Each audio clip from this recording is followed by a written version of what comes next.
Hello, and welcome to China Now, recent developments in China's domestic politics and global strategy. This is an occasional series that we've started in the Center for Geopolitics, in which a couple of us focused on China will have a chat, basically, online about whatever is going on in current events and sort of current issues in Chinese politics and Chinese international relations. We very much welcome participation and questions from audience members. In order to do that, however, because of the webinar format, you will need to click on the Q&A tab, which on most formats is at the bottom of your Zoom window between the share and closed captions buttons, if you see those. Sometimes it can be on the top or on the side. You can click on that tab at any time, type in a question or comment, and then after a little while of us talking, when we get to the period for discussion and questions, we'll read those out and answer them in the order roughly that they came in. So thank you very much for tuning in, and let's go ahead and get started. Go ahead. Thank you very much, Bill. I'm Dr. Alice Politi. I work with Bill in the Indo-Pacific Strand at the Center for Geopolitics. And yeah, speaking of like recent developments in Chinese in domestic policy and foreign policy stance, I guess something that has been quite interesting in the past year has been like recent strengthening in purges, so especially of military leaders, but actually also civilians. And what I find particularly interesting is how this time, differently from previous purges, Xi Jinping has also focused on people that are actually his protege, people that are quite close to him. And I don't know, Bill, but I think this seems to me something that, like, rather than power consolidation and like strengthening, flags some sort of like fragility. So it seems to me that whilst these purges reinforces like Xi's authority in a certain sense, it also suggests like a degree of insecurity and maybe vulnerability at like the highest levels of the CCP. So it seems like the constant need of like I don't know, remove officials and like including loyalists, proteges, indicates some kind of like deep systemic problems. Maybe like some sort of like vulnerability of both Xi and the party. I don't know. What do you think about it? Do you read it in this way as well? Oh, that's a really good point on which to start off. Thanks, Alice, for bringing that up. I broadly agree with your analysis. I mean, I think that it makes a lot of sense, everything that you've said. But I would also note, as we're talking now on what day is today, the 16th of October, 2025, in just a few days, the party central committee will convene the fourth plenum of the 20th Party Congress. And indeed, Central Committee members are already beginning to gather. And the focus of that is meant probably to be mostly domestic politics and the economy, and drafting an agreement on what the 15th five-year plan should look like, particularly in areas like investment and education and infrastructure. But a sort of subplot running through this is some pretty intense speculation that the plenum could be used to make some key personnel replacements or to shuffle leaders in certain ways. So just before we came on, I was having a look at who currently is sitting on the Politburo, not the Politburo Standing Committee, but the Politburo as a whole, which has 24 members, I think, as of now. And the majority of them were born in the 1950s. Now, by almost any measure of sort of what's been acceptable since the 1980s, at least, those people are really too old potentially to be elevated to the Politburo Standing Committee at the 21st Party Congress, which is due to happen in 2027. right? So at some point before then, and most of the current members of the Politburo Standing Committee are too old to continue serving. It's time for them to retire by 2027. So at some point in the next year and a half, someone is going to have to either be elevated into the standing committee or be designated for elevation, or there's going to be some churn in the Politburo, broader standing Politburo, not standing Politburo, the broader Politburo, not the standing committee. And so there's some speculation that we might see that in the fourth plenum. I also think it's notable that the purges so far this year have been largely focused, as you pointed out, on military and security apparatus, but also on foreign policy apparatus. Less so on the Ministry of Foreign Affairs per se, more so on sort of the foreign affairs sitong within the party. And that could be an indication of several things. It could be fragility. It could be areas where C or the leadership generally is just fed up, right? There's some people saying that essentially it's just lost patience rather than lost control over some of these organizations, and that it's this is a reassertion of that kind of control. It could be actually something a little bit more subtle in that it could be clearing the way. It could be this is a way to sort of open up a pathway for promotion for some of those less elderly Politburo members, those born in the 1960s.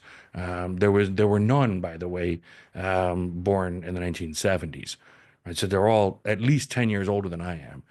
So they're not very young, any of these people on the Politburo, but they're relatively younger, about 5 or 6 of them than the rest. And so it could be that there's a sort of clearing of the way, not so much for them, but for others to enter the Politburo, the expanded Politburo, in preparation perhaps of renewal on the Politburo Standing Committee. And then I'll stop talking after this in a second, but the one other point this sort of opens up as a possibility, and I'm not sure what I think of this. I'm very curious to see what you think, Alice, of this idea. But most people don't seem to think this is very possible. And I wouldn't have said this was possible a year or two ago. But increasingly, it seems to me possible, although probably still not likely, that perhaps Xi Jinping might actually be preparing for leadership transition in 2027 at the 21st Party Congress, which almost certainly would be Ding Xuexiang being elevated to the position of General Secretary, and then Xi retiring in some form, perhaps remaining in some sort of Singapore-style senior minister role or senior member of the Politburo Standing Committee. I don't know. But it would require sort of wholesale replacement then of the rest of the Politburo Standing Committee. And one would assume that to give Ding some kind of a fighting chance, it would be necessary to replace the standing committee members with people who were sort of Ding's people. And I'm not convinced that the others on the expanded Politburo necessarily are, that there's enough of them. So there'd have to be some period of renewal. So maybe we might see that as part of what's going on now. But I'll stop talking there and hand it back over to you. Thank you, Bill. But I completely share your view, to be honest. And this change in the Politburo members that you mentioned, which I mean, of course, is like partly like a forced change because of age of current members, but also like I mean, through the purges, like it can be a clearing the way, as you say. I think it's very eventful that this is happening, like after a cycle of I don't know, governance failures, we can say, like, you know, after COVID and the zero COVID policy, I mean, in the current state of Chinese domestic economy, you know, with the rate of youth unemployment that we're witnessing in China, and like, you know, with things not improving. So like, you know, Xi Jinping hasn't proved to be like particularly dynamic in like tackling these problems. So I can definitely see what you say, and like and also like I've been thinking recently about the possibility of like a change in leadership by 2030, exactly for this reason. So these purges may as well be part of this like change in the shift, like, change in Politburo members, like potentially even a change in leadership. I think maybe we kind of like sometimes underestimate also the level of miscontent that is registered in China at the moment, but like things such as like youth unemployment and like the current economic crisis that I mean not crisis but economic challenges that the people are witnessing like in big cities such as Beijing, for example, or Shanghai. I mean they are also creating social tensions and like are aggravating the situation.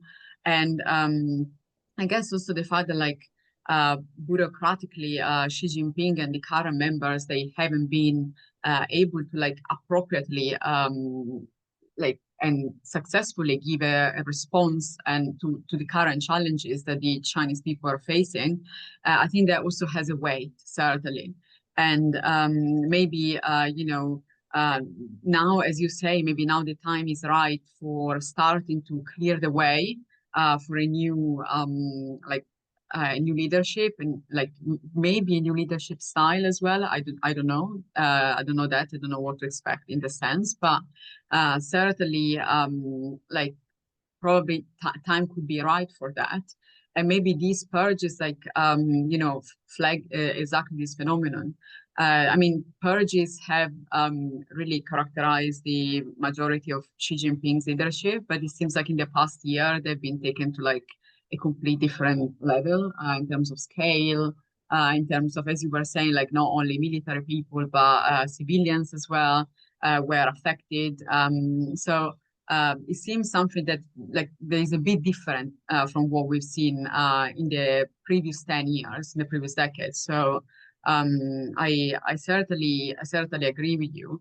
And I mean, I don't know what is your take on this as well, but I mean, probably these like because I guess like this can be read in two ways also, like in terms of like China's posturing on the international stage. Like one is of course like increasing assertiveness, because like for like further concentration of power because of like the rate at which these purges have been happening. But then like to me it almost seems that it reflects the opposite, right? Like it almost seems to me that it reflects weakness and like actually I mean, it seems to me that maybe this is the last attempt from Xi to really continue to concentrate power and like maintain his position, whilst actually times are changing, and as you mentioned, it may be just a way to clear the way for new party members. I guess that we will have more information also in a week time or so. But I don't know what is your take on this. But I guess like this could be read like internationally, like in these two really opposing ways. So on the one hand, like trying to center power in even more, but then on the other hand, it could also be read as maybe there are some cracks in the in Xi's regime, right? Maybe like things are not as good as he would like to portray them.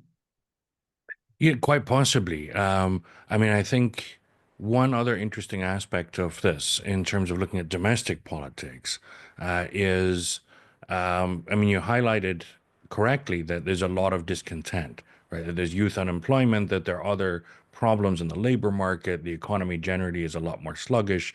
I was in Beijing in the summer and was really struck by how many vacant shop fronts and office space there was.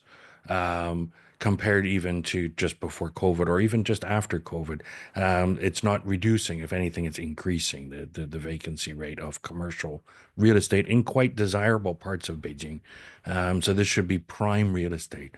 So clearly the economy is not doing so well. But what's also really struck me over the last, say, 5 years or so since COVID is the degree and intensity of discontent among people inside the system, right? This sort of teacher nay, individuals, and the willingness of many of those individuals to express that, even publicly, sometimes in spectacular ways.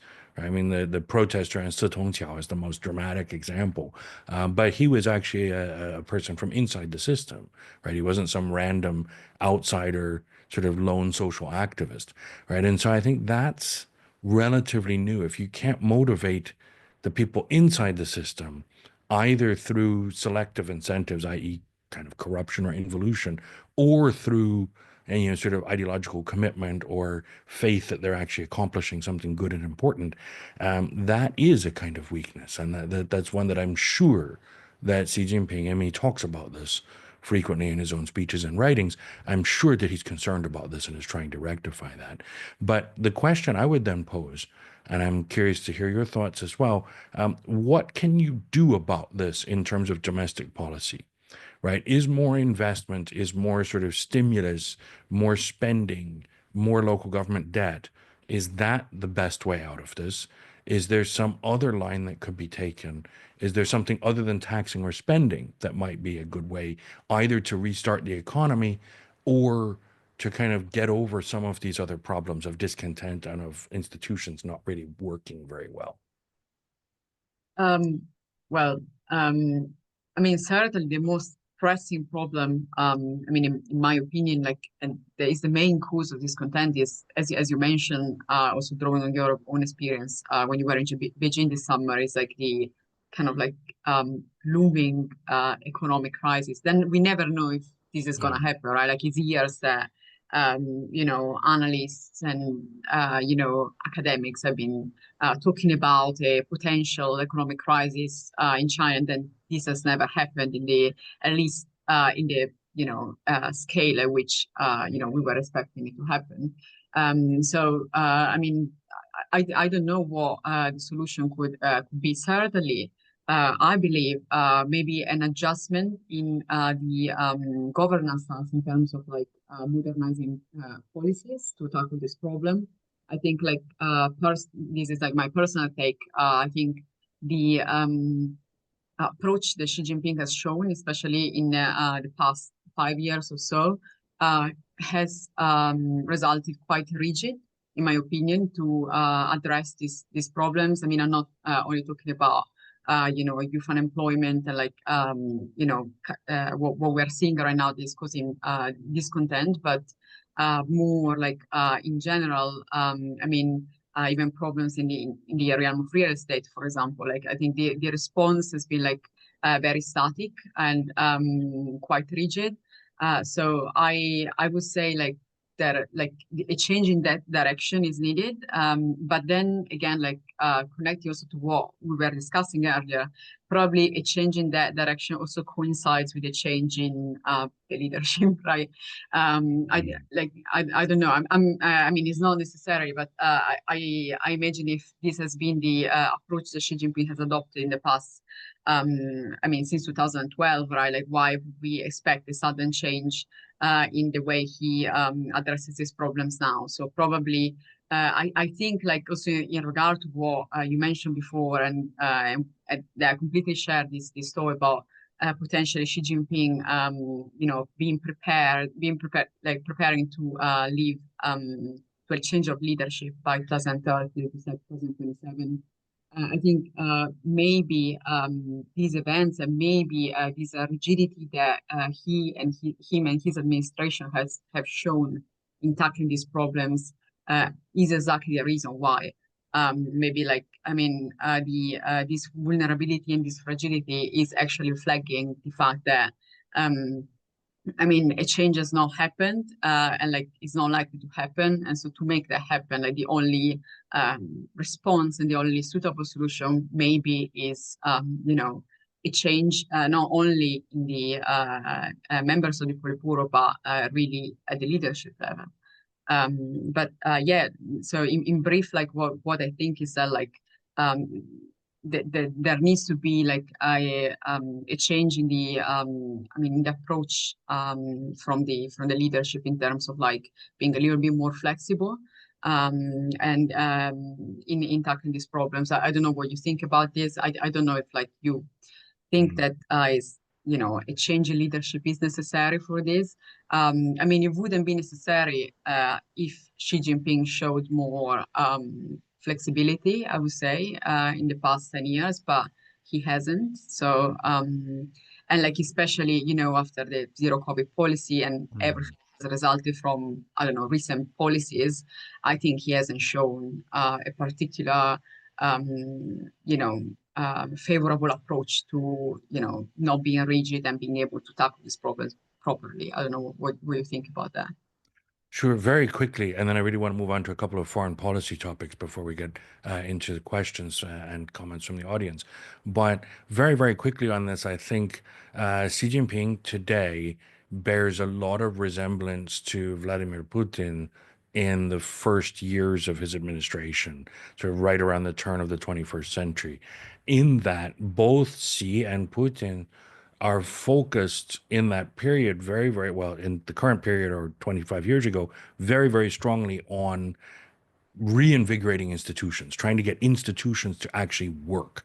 They sense that the institutions have atrophied, both within the party and within the state. And it's very important to get the institutions working again in some kind of coherent and concerted way, if they're going to, say, salvage the system, basically, get the system to work for anything.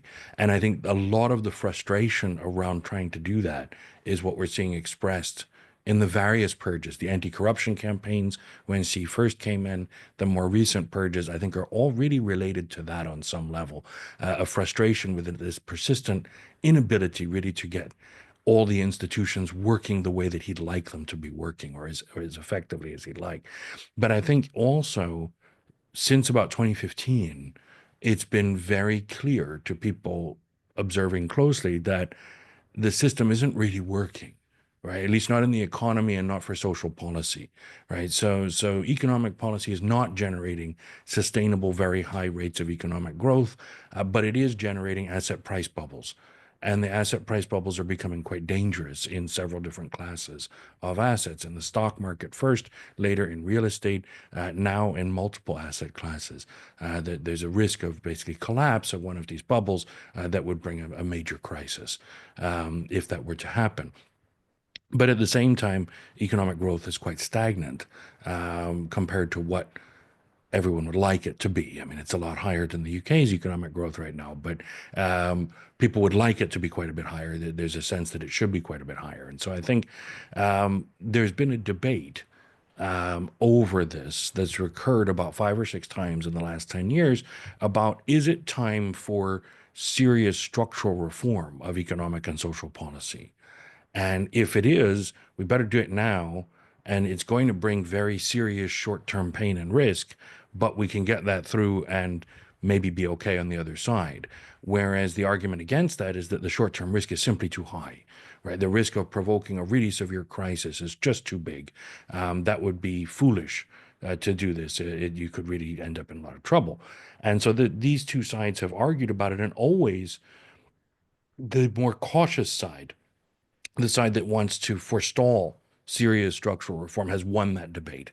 And when they win that debate, it usually results in some sort of bailout or new stimulus spending, or cuts to reserve requirements, or more issuance of local government debt, or some other sort of cosmetic tweaks on social policy to make things a bit easier to access for medical care or education, whatever it might be.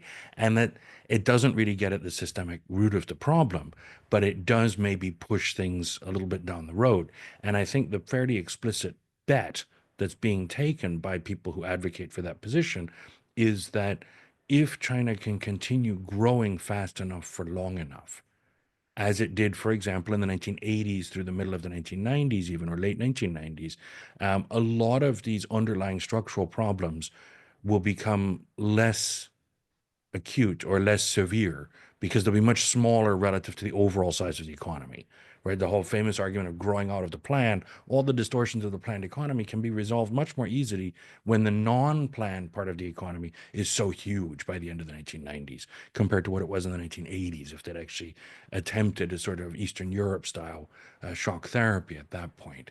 And so I think the bet now being taken is that if China can keep growing and keep forestalling this reckoning with structural reform, in another 5 years, 10 years, 15 years, the economy will be so much bigger that these distortions will be much easier to deal with. I think that's also a risky bet. And I think that may come back around. On the foreign policy side, though, let's talk a little bit about two aspects of foreign policy and then one completely foreign issue. And let's try to do that within, say, the next 8 minutes or so we have enough time to open up for questions. And we can go over our stated ending time, I think, of 5:15, was it, or 5:45? I don't remember when we said we are going to end. But let's try to go fairly quickly through foreign policy and start first. The two foreign policy issues I was going to mention that are explicitly foreign policy is the trade war, the U.S. relationship, and all of this. The second is Europe, sort of China's relationship with Europe and the UK in particular. And then the third wholly foreign issue is the current brouhaha, let's say, in Whitehall and Westminster around the espionage case and its collapse. So let's start with the U.S. relationship. What do you make, Alice, of the current state of affairs there and what things might happen or how that might develop? Well, to me, I don't know what you have observed about this, but to me, it seems like on the Chinese side, there's no like too much anxiety about the tariffs and about like the current, U.S. stance. I think probably my observation is that probably Trump was expecting and was maybe hoping for a more anxious response from the Chinese counterparts, but I think like the effect of the tariffs hasn't been as severe as it could have been, and probably as Trump was expecting it to be. Last year as well, we could observe already. Earlier this year actually, we could observe already. The fact that. China responded to these tariffs with assertion and awareness of the fact that in the past 10 years, China has multiplied really and strengthened the relationships with other trade partners that are not the US necessarily. This has certainly put China in an advantageous position in terms of responding to this posturing from Trump. So I think going forward, I don't see the tariffs being necessarily changing things as much as Trump probably hoped. Of course, the approach from the current U.S. administration is going to continue in this way, in terms of what to expect next. I don't expect Trump to soften on this. At the same time, he's always had this, posture on this approach, almost portraying himself as a very pragmatic figure, but then what he does is actually doesn't seem to be pragmatic at all, to start with the tariffs. I would say probably business will continue as usual in terms of I don't expect major events to happen in the relationship. I imagine probably there will come a point when the parties will need to settle on something. I don't think this is feasible to continue for other 3 years, this approach, and for both parties really. But I think the Chinese administration probably knows this and is aware of this, and it doesn't seem to me that they are as anxious about this as probably Trump thought they would have been. I don't know what you think, but that's what I observe. Well, I think broadly the United States once again has overplayed its hand with regard to China. So I think, in earlier days there was a sense that, engagement, the comprehensive engagement or constructive engagement crowd, there was a sense among them that engaging with China would somehow make China change in ways that the United States would like. I don't think that was ever really a very viable strategy, and I think it proved horribly misguided, actually. And there are still many in U.S. policy circles, broadly those actually that we could group on the sort of softer side of China policy or more left-leaning side of the political spectrum usually, who continue essentially to advocate for this engagement kind of line. Again, I think mistakenly. But then we also see some on the much harder edge or the more hawkish edge, or for lack of better characterization, more to the right of the political spectrum, like Trump, but not only Trump, others as well, some including some who are much more subtle or better informed than Trump, um, who think that the United States has tremendous leverage to basically push China around, to say we're going to impose this tariff and that's going to make China change. Um, both that's equally misguided, I think, to the engagement crowd. China's not going to bend just because the U.S. imposes a tariff. China doesn't need the U.S. that badly, as you pointed out. It's not the biggest trading market for China anymore. It's shrinking as a share of China's trade. It's really less important than the U.S. thinks, and particularly when the tariff application is so haphazard and erratic. It just doesn't make sense from China's perspective to bend and comply because the U.S. says they should. But what is China trying to do as a result of this? I think there's a multi-pronged strategy, and I think it's been pretty consistent actually since around the time Trump came in. One of those is to try to respond in ways that sort of strategically hit soft spots in the U.S. economy. And one way of doing that is not to buy American soybeans. Right? The U.S. is the biggest exporter of soybeans in the world, China the biggest importer. So by not buying American soybeans, these soy farmers, a major Trump constituency, are going bankrupt. And they're really not happy in the U.S. And the U.S. government is now talking about trying to mobilize many billions of dollars to pay subsidies to these now broke soy farmers because of the tariffs and the trade war that the administration has instigated. Of course, in order to mobilize that money, Congress will have to reopen the government and pass a budget, which is probably wishful thinking at this point in U.S. politics.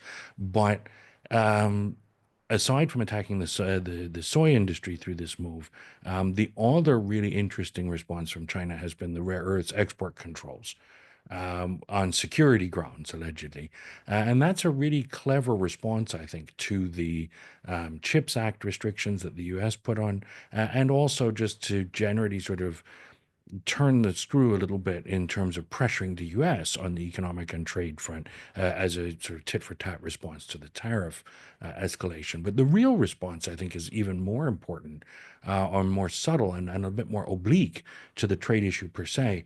And it's this whole new initiative, right? This 全球治理 or the global governance initiative that Xi Jinping has been stressing since the summit in Tianjin, where he announced this. And now everyone in the Chinese government and party apparatus is talking nonstop about 全球治理. It's the top line item on everything now. And I think really the gist of it is, as far as I can tell, it's not very well fleshed out in what I've read at least, or the conversations that I've had. But as far as I can tell, the gist of it is China's actually the responsible party here. China's the one who will guarantee good governance around the world now that the U.S. has become essentially an unreliable partner, right? So even for U.S. allies, maybe there's a message coming from China that China will be a bit more stable and a bit more reliable to work with than the U.S. can be, and perhaps it's time to start thinking about how to adjust international rules, norms, institutions, and conventions that have been largely dominated by the United States since the Second World War in ways that China would like to see. So I think that that's a really, perhaps, I have no idea if it will succeed, but it's perhaps a more important initiative even than the direct economic responses. But the other thing that I think China is doing is sort of floating this possibility of a more comprehensive agreement with the United States, the so-called grand bargain. And there's some on the US side who are also floating this. And I think that's even more dangerous to US foreign policy objectives. It's a very good strategy for China to play. But basically, what that strategy would entail, or what that bargain would entail, is that China would give significant concessions on trade, as the U.S. wants to see, and basically conform to, what the U.S. preferences are around trade, and then the tariffs would go away and trade would restart and so on. But the U.S. would have to make some pretty significant concessions on security, and notably, the U.S. would have to take a significant step back from Taiwan, at least in the formulations I've heard floated of this in the media and so on. And that I think would be a much higher price on the security front for the United States than any of the economic prices for China on the trade front. So I think it's a very clever strategy for China to float, if indeed they're floating this really to the U.S.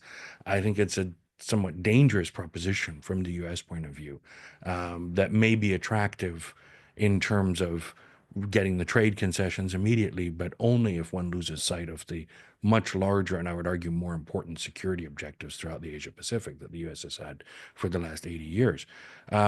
Finally, on this, I think the most likely solution is a slow climb down.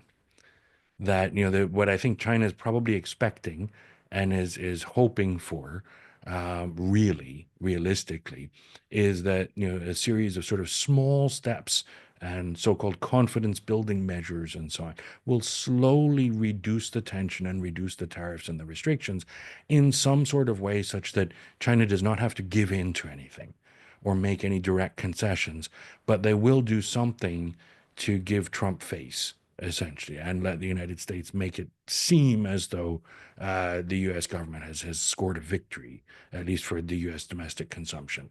And I think if they can find a path to that, that's probably actually what both sides will work for. Yeah, I completely agree with you on all these points. So on the global governance initiative, I completely share your thought, and like I think it may even be read as a sort of like inheritance from the BRI. Like, the BRI didn't have like a very kind of like successful fate. It was hit very hard by COVID and everything. Like we almost like we don't hear about it like a lot, but I think like the ethos underneath the BRI like is not that at all. And probably what I mean, having read like what Xi Jinping was saying about the global governance initiative, like it really seems to me that I'm like almost rehearing what it was said about the BRI, about like the need of a multipolar world, of like an order where China, as you said, like where China has its fair share, like where they can, the need of having an order where like the United States are not necessarily the center anymore, and when China is the responsible actor. And I think almost like Trump is doing like in this sense is like doing a favor to China in like towards this goal, because like is really like contributing to depict the US as like a non-responsible power at all, and the only other superpower is China realistically. So, and when you mentioned like this big like deal, right? Like I don't know what you think about it in this regard, but like to me, it almost seems like impossible for this to happen, because I agree with you that this would be like an incredible strategy from China, but like when you mention like concessions that will need to be made on both parties, I think like what are the parties right now? When we have Donald Trump with his like current approach, and I think like is he the person who would be open to make these concessions? And like my immediate response is no. And like is China like an actor that is open to accept that these concessions are not being made? And also my response is no, I don't think so. Especially in regard to like Taiwan, which is like ultimately is like one of the most sensitive issues for China. I don't know. I'm thinking about, for example, when the comprehensive agreement for investment was like frozen by the European Parliament after the whole like issues between the EU and China over the case of Lithuanian like opening a Taiwan representative office. So I think like it's enough something like that when talking about Taiwan for China to like absolutely close the doors and like not being open to dialogue anymore. So I mean, when you mentioned like concessions on both parties, I think like is that really possible? I don't know. I don't see that happening, but maybe I'm wrong. I don't know how much time we have really. I'm just keeping it because I think it's 5:10. But yeah. Yeah, I mean, very quickly, I don't think there's much chance of the grand bargain, unless basically the United States makes a significant unforced error. I think that the U.S. could enter into the grand bargain framework mistakenly. I think it would be a mistake for the U.S. to do it. And I think the only way it would happen would be if the U.S. administration was sufficiently um, foolhardy as to actually do it. But who knows? Because there's so little we really understand about what's going on inside the current administration in the U.S. I don't know how well calibrated or badly calibrated their decision making might be. Very quickly, let me just ask you then what you think of the current state of China-Europe relations, and specifically in the UK, the espionage case. Okay. So I'm just to answer this question, I'm connecting to what you said earlier about the US, and you said like, there is this part of the current US administration that still like believes in like engaging with China and China changing, right? I personally believe in engaging with China, but like not in China changing. And I think like this take is like very true for Europe as well, right? What we witnessed in the past like 15 Mm. years is basically like hopes around like, oh, China will change after like entering WTO in 2001, et cetera, et cetera. Like this will lead to political liberalization. Like that did not happen at all. And like Yeah. China actually adopted like a very different stance where it was like, my model of development is as valid as yours, and like I'm not changing basically politically as well as in some respect also economically. So I think this kind of like misunderstanding and this problem really like continues to date. I think like only on the general level, like on the multilateral level, the EU is still like trying to approach a relationship with China with the so-called like tripartite strategy that was introduced in 2019. So China as a partner, as a competitor, and a systemic rival. That strategy hasn't been proven to be particularly functional, especially on the Chinese side.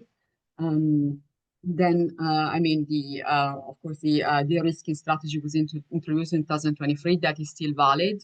But then, of course, like in 2024, because of the European Parliament elections, that like they added a additional layer of complexity, I think, to like current EU-China relations, because of course what we saw is a shift in the political landscape within the EU. So centrist parties losing ground to far-right groups, and this I think this will reflect inevitably also on like the way the EU positions itself in its relationship with China. Then on the Chinese side is that like China, I think, has been very clear about the fact that they still continue to prefer to deal with European countries at the bilateral level. I think Xi Jinping has showed it like with you know, by sending Wang Yi to like I mean, the first half of October to holding like high-level meetings with European leaders, like at the bilateral level. So I think it was Spain and France, and then most recently Italy and Switzerland. So of course, like I mean, there's never been any doubt on this, like that China prefers to deal the bilateral level. But I think like these developments that have been brought about from the elections in 2024 within the European Parliament, like these changes have like shown that China, even more that China is really keen on observing the evolutions of dynamics within the EU, especially at the bilateral level, and that will always be, I think, the preferred way of dealing with Europe. And on the question about the UK and the espionage case, like I I don't know, like I think like the like one take I have is like I mean I've been very like I find it very weird how like different this has been approached like from the with like compared to like the conservative administration. I found it very interesting how the problem was not and the reason why the case was dropped was not, oh, they haven't done anything wrong, but it was, and there are no concrete reasons to believe that this was an espionage case, but was rather on like the belief of whether China was a threat. I think that was like really interesting. It shows that like probably things are changing with this new administration and like with the Labour Party.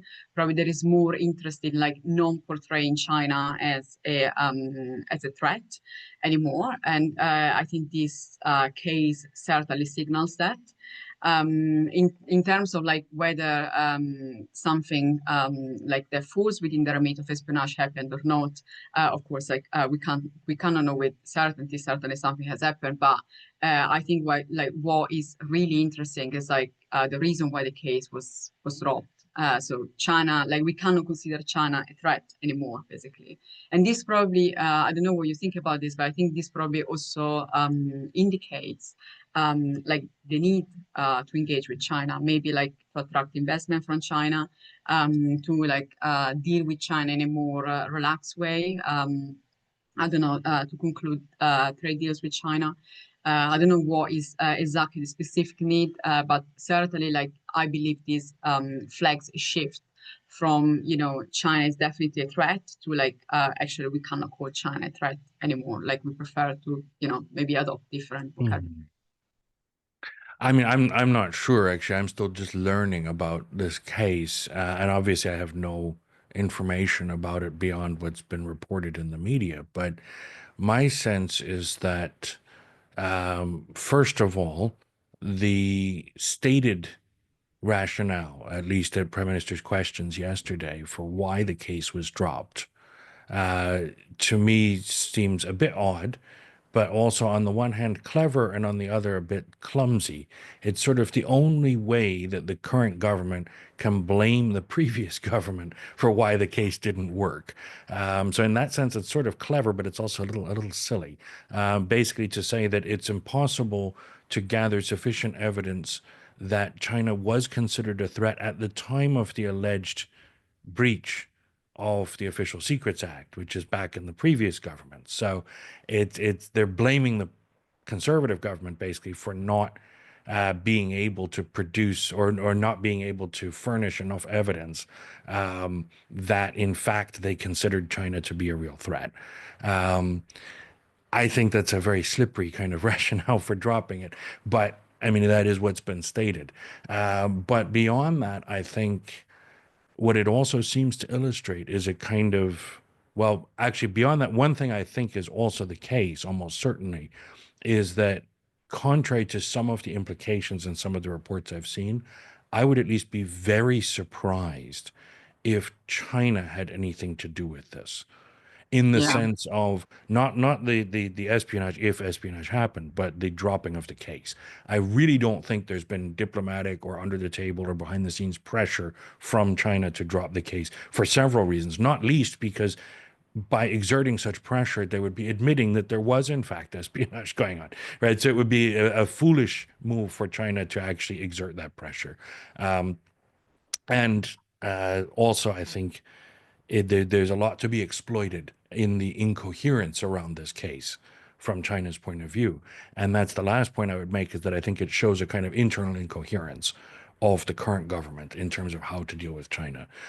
Because I'm not convinced, actually, that dropping this case will improve trade deals or trade relations really at all. Nor does it seem that there's a huge security interest advanced by either dropping or prosecuting this case. It's probably not really that relevant to any of this. And so some of it is really what I think it comes down to is that there's an inability to sort out whether or not the case is important, and if so, how. Yeah. And they're not all on the same page, I sense, or that if they are, it's not a very coherent position that they've come to.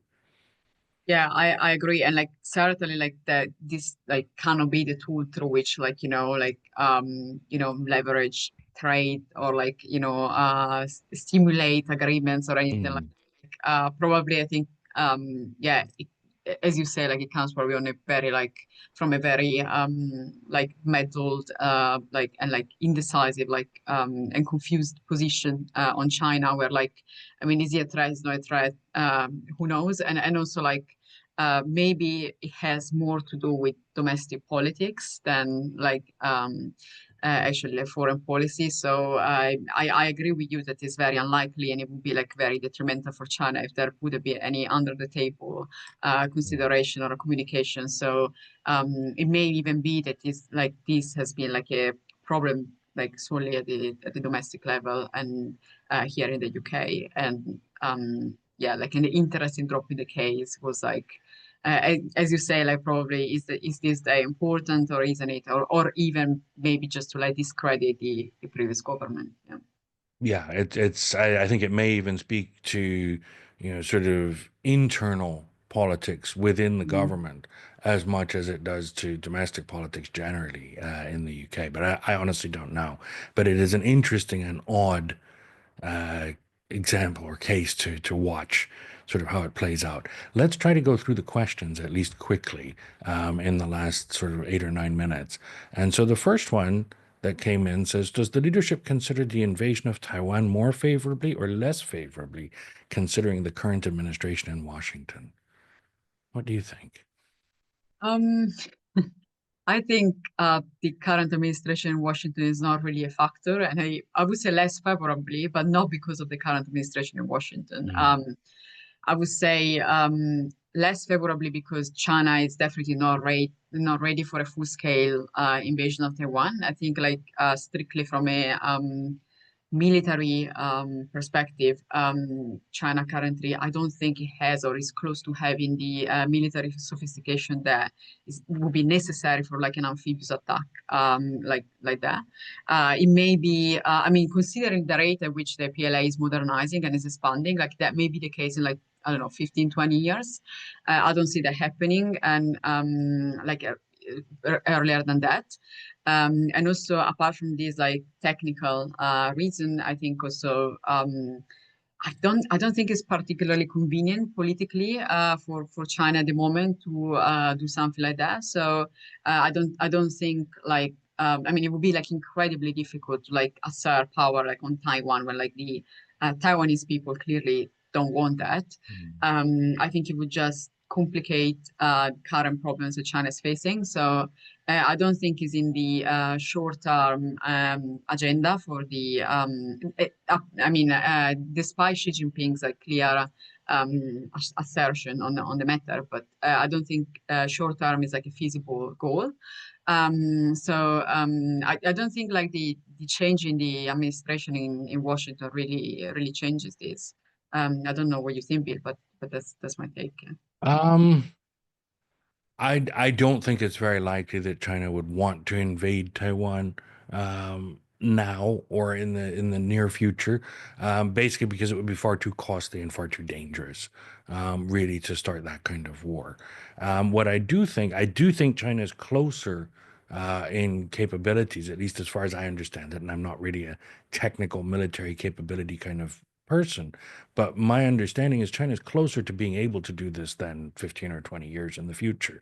I think they probably could do it now in terms of the technical capability. It would just be extremely costly to do so. But where I think China is actually doing something rather interesting and potentially quite dangerous to Taiwan and to the U.S. position in the Indo-Pacific is the innovation, very rapid and significant innovation of what we could call the gray zone tactics.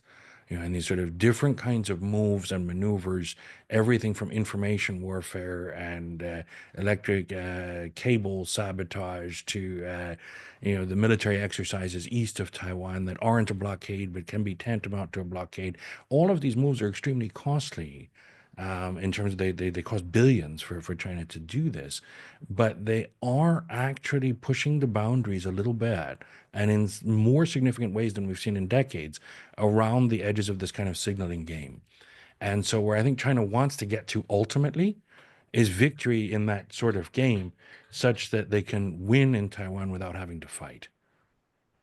Yeah. And that may or may not happen quickly, but they are trying to get there. and they're making some progress with that. So I think we have to watch that. The only way that the administration in Washington, I think, really would factor in would be, and this is why I think there's been so much talk around it and speculation around it, and actually, frankly, concern and worry and anxiety around this in many circles, not least in Taiwan, but also in many circles in the US, is if the US went for this grand bargain.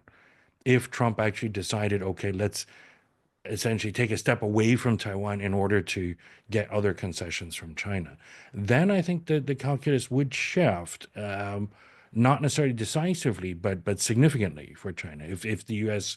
made very clear, okay, we're taking a step back away from Taiwan, and so I think that would remain to be seen. The second question we've got here then says, thank you so much. I have some questions about the recent development of the quote unquote Chinese spy story in Parliament recently. First, what are your interpretations of the government's position and why are they taking a legal position that most experts say is nonsense? Two, is there a precedent in Britain stroke Europe for collapsing or ceding cases of security breaches from China for diplomatic or economic benefit? Or is this a relatively new event? And three, does this story represent a trajectory of the UK pivoting away from American dependency and towards Chinese trade? And if so, what will the diplomatic development look like from a British perspective? Actually, I think we kind of spoke to all of that already. Yeah, yeah, Yeah. So in I the agree. interest of time, we'll move on to the next question because I do think we kind of talked about that. And then here's another one about the Taiwan issue again, which we just answered essentially. And then another question comes in, says, talk has sparked my interest. Can you both suggest some work to dive into the topic more deeply? I'm a beginner in this field. Do you have any recommendations for this question off the top of your head? Which topic? I'm I not mean, sure. I don't know, like if the topic is like I mean the first one to talk about, but the purges, I think the work of like, I mean, academically, like I don't know, I'm thinking about the work of Carrie Brown. He talks a lot about the dynamics in Mississippi, so I would really recommend like following probably Chinese sources like Xinhua to see what's happening in the next few weeks. If the topic is what we discussed about, the European Union, probably check out the work of Francesca Giretti, like especially like in terms of like investment and like securitizing Chinese investment. Um, Also, what did we discuss?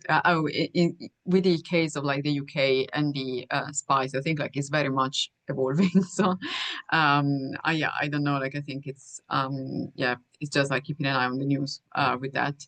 I don't know if you have any more recommendation, Bill. Not off the top of my head. It's such a broad thing, but I'm very glad that the questioner has become more interested, and I would encourage them to continue to pursue that interest. And then I'm going to collapse actually the last three questions into just sort of four quick topics rather than reading them out because we're really short on time. First, would a new leadership have a different view on Taiwan necessarily? Would it change the projected timeline or other kind of calculus around Taiwan? Second, can we talk a bit more about the Global Governance Initiative or how it relates to the other three global initiatives on prosperity, security, and development? And then third, what about AI? Like, what do we think of AI in general, and how this relates to other things? And then finally, the demographic collapse, and what does sort of demographic decline mean in this context? And then there's another question that just came in. I'm not sure we're going to have time to get to that, but let's get to these four at least. Go ahead, you take first, Alice. So the first one was the one like on the administration, whether the change in leadership in China can change position on Taiwan. Mm, In brief, I don't think so. I think the matter with Taiwan is very much linked to like the wider issue of like territorial integrity, which is absolutely key in China. I think like this has been the case under like very different administrations and leaderships. I think like I don't know, I mean, Taiwan is a very specific issue, right? But like in terms of like the wider territorial integrity issue, like I think we see like what's China's take on other issues such as I don't know the Xinjiang, for example. And I think like what we can take from like China's position on Taiwan versus Xinjiang, etc., is like these things are absolutely key. Like everything that falls under the umbrella of like territorial integrity is key and like it's almost like untouchable topic. And I think that's been the case. Like I mean, since like 1949, I think like there's been like a crucial issue. So I don't think that would change. Yeah. Mm. Yeah, I would agree basically on the Taiwan issue that it's very unlikely that we would see kind of meaningful change of the overall direction of policy with a different leader, but we might see a sort of tactical change, even if the overall strategy doesn't change. Just as we saw a major shift, for example, between Jiang Zemin and his much more sort of hardline policy and Hu Jintao and his much sort of softer, more conciliatory policy line, and then to Xi Jinping with the harder Mm. policy again. So, I mean, we might actually see some change in tactics, if not in strategy. What about the Global Governance Initiative? Any thoughts on that? I think basically a global governance initiative like merges the other three initiatives, and I Mm. think like it's basically the same like ethos of like the BRI. Like I think the ethos is basically like I don't know, creating a space outside of China's borders, like that pretty much excludes the US, where China can like exert power like through economic means. Yeah. Hmm. I agree with you completely, basically, on that. And then on AI, any thoughts on AI? I'm not an AI expert. I don't have like particular thoughts. I mean, what I can say is that definitely what we're seeing is that like China is like placing itself as a like at the forefront of like the AI challenge and but also I think like is AI a field where we want to have like formidable competition with China, or like is that a field where we want to cooperate with China? Because I think like one huge problem we are facing right now is like regulating AI, for example. Mm. I think like we would need some sort of like global guidelines on that. So I mean, because of China being like the power it is and like leading on AI development, I think like we would definitely need China on board on that. So yeah. While you were just talking, I did ask ChatGPT, and I didn't actually. I was about to just to see what they would say on what AI means for all these things. I agree. Basically, I don't know. I don't think we know yet what AI is going to mean for these different dimensions of Chinese politics, or really for any country. But I also agree on the sort of more broad point, and I think very, very important point, that not just the UK and China, or Europe and China, but the UK, the EU, various other European countries, the US, Japan, Korea, China, all the big sort of players in AI do not agree fundamentally on how to regulate AI and how best to deploy it and what would be dangerous. The last example of this, I think, was the human cloning debate about 30 years ago, when that first became sort of a viable technology. And countries had a really difficult time grappling with this themselves and then coming to some kind of shared understanding of what's acceptable, what's not acceptable, what should we promote, what should we curtail, and how do we enforce any kind of rules around this, because by not enforcing rules, somebody might be getting an advantage. And I think we're still very much in that space over AI. And so, you could think of it in the context of human cloning being there, or in the context, for example, of nuclear weapons in the 1940s, because as soon as nuclear weapons are invented, everybody wants them, but there's no sense at all of how to regulate them, or nuclear power in general. What about the demographic decline? Um, well, I mean, certainly this is like one of the, if not the main challenge like in China in terms of domestic uh, Mm. economics. On the one hand, it was inevitable because of previous policies in China. I I don't know. Like as I said before, like when we discussed earlier about like the potential changing leadership by 2030 or 2027, as you say, I don't know if this is a problem that has any like short to medium term solution. I personally don't think so. I think there is Mm. probably also a shift in like mindset, especially with young Chinese people in terms of like what having a family means, like what like the expectancies with gender roles, for example. I think that has played a role together with, of course, like economic policies of the past 40 years since the 80s. Yeah. Mm. Um, so yeah, I think like it's the result of a series of factors that um, and it won't be possible to tackle this in short to medium term. So probably it will require some very long-term policy. China, I think, is very good at doing that and like thinking long-term. But yeah, I wouldn't be able now to say like how this could be solved or how this will evolve. I don't know if you have any take on this, Bill. Oh, very, very simply. I do actually. I've thought this for many, many years, and the take is very simple, which is that they really should have gotten rid of the family planning policy in Mhm. 1990. They didn't. They waited 30 years until 2020 or early 2020s to do it. That is um, fatal in terms of the game. There's no way to recover from that delay. And now I mean, China's not the only country facing demographic decline, right? Yeah, All absolutely. European countries are facing this, Japan, Korea, et cetera. The US would be facing it massively, if not for immigration. And that is then the second point of this. The only way out for China is mass immigration. But I think that But it's is, not better. it's completely off the table, at least Yeah. for the time being. But who knows? And again, this won't only be China. The same is going to be true in Japan and Korea, for example, neither of which allow significant Yeah. immigration. But significant immigration is really the only way out of this. And so we'll see. The one long-term strategy for China would be actually to open itself to immigration. But I would be very surprised if that happens anytime soon in any meaningful way. I'm not saying it will happen, but that would be an actual solution. And I think remaining closed to immigration, just as a commentary on that, is not going to be good for China. And I think closing off to immigration is not going to be good for countries in Europe or the United States. It's going to exacerbate this demographic decline problem, at least, even if it has other effects that people want. It will have this unwanted effect of making it much harder to have a sustainable economy and social system. Okay, I think unless you have a final word, I think we should end pretty much here. Do you have anything more you wanted to say, Alicia? No, I think like we covered a lot. Yeah.